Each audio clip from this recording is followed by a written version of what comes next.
Hello and welcome back to the Bullfinch breeding diaries. It is Easter Sunday 2021. You have to forgive me for not being on for a while and posting updates. As you can see from the fact that my face is falling apart, I've had some health issues over the last while. Going through treatment and stuff to get it organised, but this is part of the process. So we've some good updates, some bad updates from the last little while. The Siberians and native bullfinches have all been separated. The cocks and hens were separated for a week. We have introduced them again yesterday. Not expecting anything, just expecting to put them back in for another week, and then we'll remove them again. However, a brown pastel hen that's split for white is with a pastel brown cock split for brown pastel, yellow and white. She squatted as soon as he went in. Now that hen can't fly. She hasn't been able to fly since I got her. The guy that I got her off hurt her wing when he was catching her up out of the flight, and she hasn't flown since. So I'm thinking now we've put nests in for them all, but I'm thinking what I'll do is I'll maybe lower a nest down for her and put it on the ground. I'll show you in a second what I mean. Another brown pastel hen split for yellow and white is going in and out of the nest, but she's paired, well, was paired to a double pastel cock that is also split for yellow and white, but he hasn't been accepted by her. She's been chasing him away to the point where he's actually lost feathers on his head. So as a matter of fact, there's some feathers here. So they were chasing each other for a while, but she was chasing him. So I've taken him away, I've brought him inside, and he'll stay there for a couple of days, and then what I'll do is I'll hang him up on the outside of the cage, and hopefully over the next couple of weeks they'll come good, you know. So without further ado, we'll bring. This is the, forgive the berries here, they're fairly messy, but this is a pastel brown bird, split for double pastel, split for brown pastel, and that's a double pastel hen, split for double pastel hen, split for brown pastel, and white as far as I'm aware. So the nests we've made are fairly normal, nothing out of the ordinary. We've put some coconut fibre in. They're pulling and playing with it, but again, it's too early for it now. It's only early April. Food-wise, they're on a bit of a mixed diet at the moment.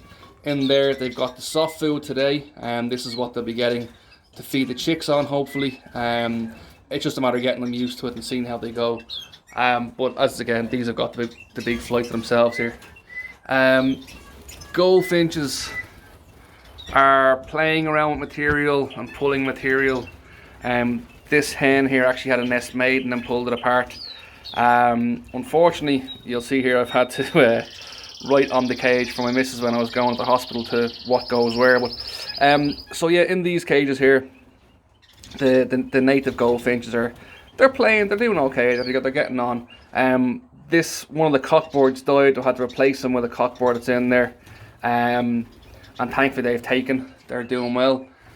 These two are switting and swaying. As a matter of fact, I think the hen might be in there where the nest is.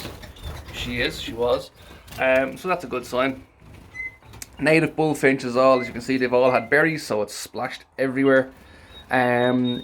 This pair here, the cock fed the hen when she went back in. Now she's favouring the nest box in the back. Let's see if we can find it in there. There you go.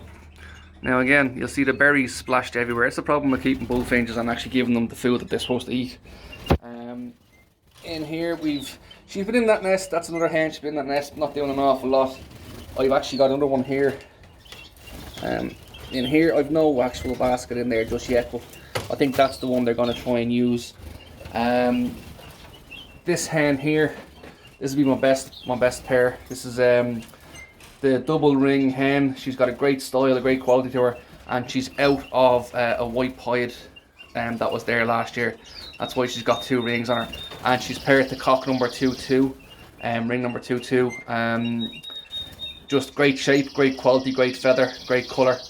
Again, there's two nests in there, one at the back and one at the front here. We've put it on the ground there, as a matter of fact, earlier on. I was just going to move it around a bit. This is the hen that can't fly. I'm trying to see if I can get in there. So her nest is up in the corner there, and another nest here. As you can see, I've put a stick in here, so this is kind of how she gets up and down to her food and her water. And yeah, she's doing well. Like she's done grand the whole time. The cockbird is fine. That's the one. Those two tread as soon as I put them back in. This is the troublemaking hen. Oh, where's she gone? She's over there. This hen here is favouring this nest basket over the chapel style up in the corner. So we'll see how they get on with that. And then of course in here we have the wonderful pastel hen. We can get her back over here. Come on. There we go.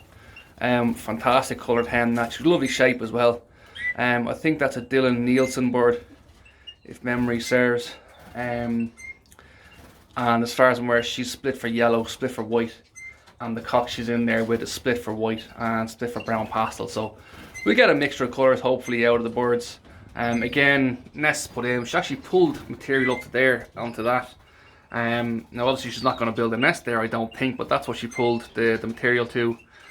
She's a few more sites in there as well, but again, far too early. It's just a matter of getting them to the idea of breeding now at the moment, and they seem to be doing well, so I'm quite happy with what's going on that side. Unfortunately with the canaries, oddly enough, it's been a bit of a nightmare. Again, I think I let them go too early. I should have held them back another 3 or 4 weeks.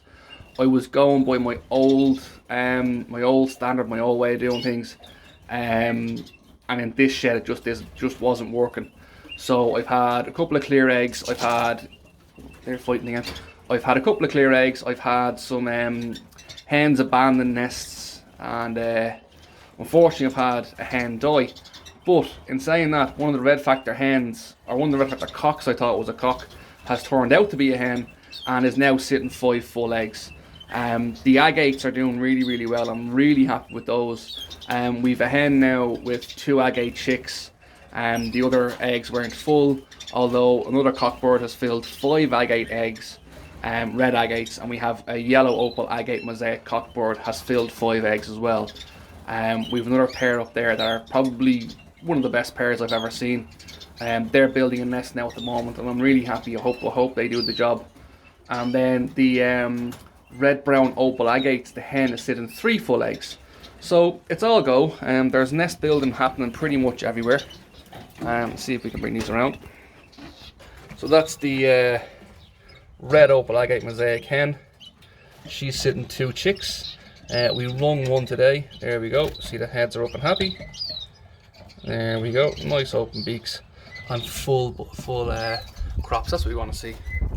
So these 2 up here, that's a red opal agate cock to a yellow agate hen.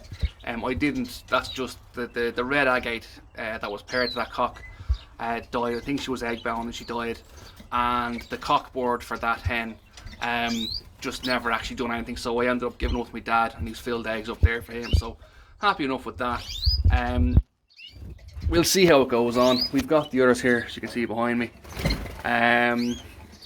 Full nest up here, eggs due in this, building a nest here, another nest being built on the ground. So yeah, we're doing well. But yeah, that's the update so far. I think the next time you'll see it, it'll probably have the aviaries finished outside, all going well. Which case then we'll probably just be moving young birds out there, hopefully, if all goes well. The other addition actually is the lights. My dad helped me with those. Well, my dad put them in. I paid for them. But yeah, so that's pretty much it. I've also put in an egg drawer, which was working well. Just spilt a bloody, thank God for these. I've just spilt a bath, so that's all going on there. Yeah, I've these egg drawers. As you can see, there's some eggs in there, there's some fake eggs, and there's one there. They have notes to tell me which is which. All in all, going well, fantastic. Any questions, let me know. Best luck for the rest of the breeding season. See you all soon. Bye bye.